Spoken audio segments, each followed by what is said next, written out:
Approach. We can further improve this data-driven approach, however. And one way that we can further improve it is to look for the structure of the underlying program.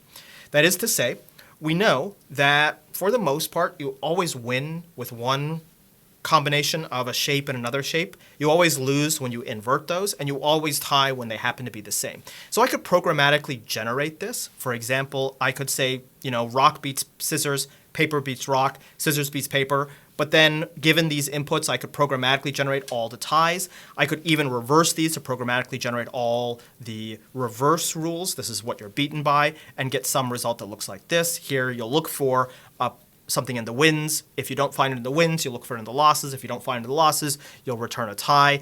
And you can imagine that this is even easier for me to check. I could even, just make sure that each one of these structures contains only 3 elements and there's no overlap between the 2 structures here.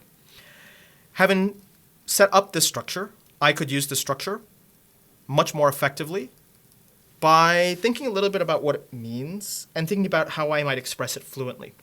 So here I could say, instead of having the 2 outcomes that map to just one single unique win or loss, and then there's a fallback for a tie, here I'll just say, every shape beats another shape. And I will just indicate what those are. Rock beats scissors. Paper beats rock. Scissors beats paper.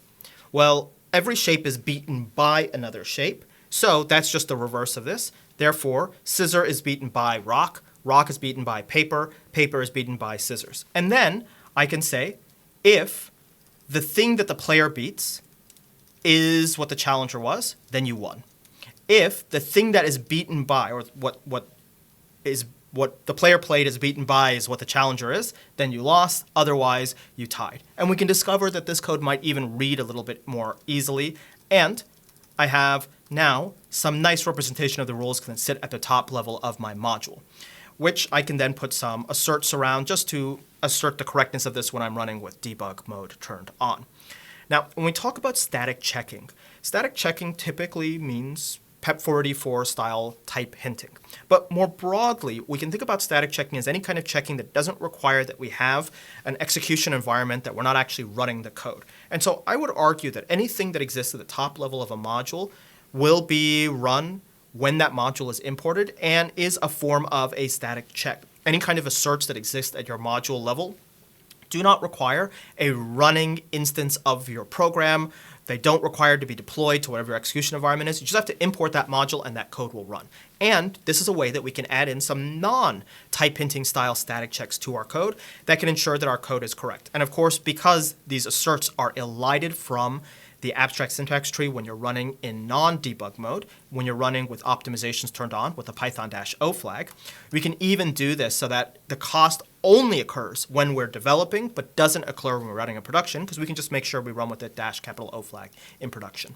We can even add some more specific checks, more complicated checks than we can fit into an assert under an if debug, because the Python interpreter will elide dead branches. When optimizations are turned on, this debug will be set to false, and this branch will never be taken, and Python interpreter will actually elide this from the source code.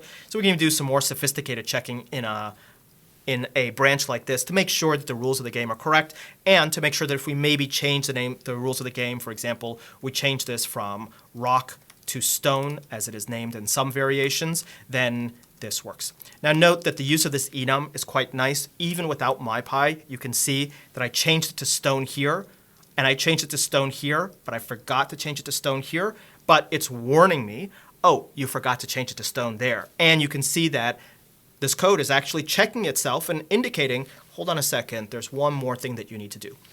Ideally, my code would allow me to make a change in one place, and then automatically every other place would update. But if that isn't possible, at the minimum, it should at least warn me and say, hold on a second, there's something you forgot to do. Don't deploy this to production just yet, because it will blow up. And we do see that this is possible with just some very simple tricks in Python. Now, from here, I'm going to try to add a little bit of correctness around the logic of the rules of the game using that assert mechanism. So what I'll do is I'll just add two very simple checks. I would just say, let's make sure that every shape occurs in this beat structure. So if, for example, you forgot that paper could beat something, well, this code will blow up before it even runs saying, you're missing a shape. There's a shape that you didn't consider and what that shape beats. And we can do that on the other side as well. If I mistakenly identify that paper beats itself, then clearly this is not a balanced game because nothing beats rock. So I guess this would be a game where you should always play rock. It's the only thing that ever wins, or that will always wins no matter what the other player plays. And so we can actually add some things to make this code very, very lightly more nearly correct, or at least make the incorrectness of the code more visible to you. But do note that there is an assumption here, that is, that the game is a fair game, that every shape beats one other shape, and that there are no additional shapes here that are just magic shapes that beat everything, like a wizard that beats scissors, paper, and rock, but can't be beaten by anything like that. But this might be reasonable enough because if we're going to model this game, it may be part of our core requirements of this game that it be a game where every shape is a valid shape to play, that everything is equally balanced. Do note that when we get the requirements for a problem, it's often the case that requirement includes these unstated assumptions that we have. Assume that every shape has just as good a chance of winning the game as playing any other shape. It's not stated in the requirements, and when you think about the game rock, paper, scissors, you really wouldn't think about it. You'd say the requirements are be able to model a rock, a paper, a scissors, be able to model that you win, you tied, or you lost, be able to run this in a loop so we can see how a particular strategy plays against the other, but you wouldn't think that, make sure that the rules make it so that any shape always has an even chance to be beaten by any other shape, or an even chance to beat any other shape, and do that in such a way that we could then further extend the game, perhaps with other shapes. Now, one thing that you might note is that this game cannot be extended to 4 shapes. There's no way to fairly set up a game with 4 shapes here, because you have to be able to beat an even number of things that you were beaten by, and you always tie with yourself. So with 4 shapes, that would mean that if you tie with yourself, there's 3 other shapes, and you can't split that evenly between wins and losses. So that would be an unbalanced game. But this game can be extended to 5 shapes, because you tie with yourself, then you beat 2 things, and you lose against 2 things.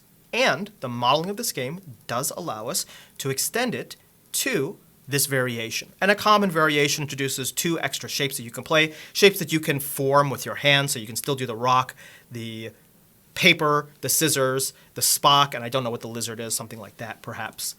And we can extend this game here. And so instead of having one shape beat one thing, here one shape beats some set of multiple things.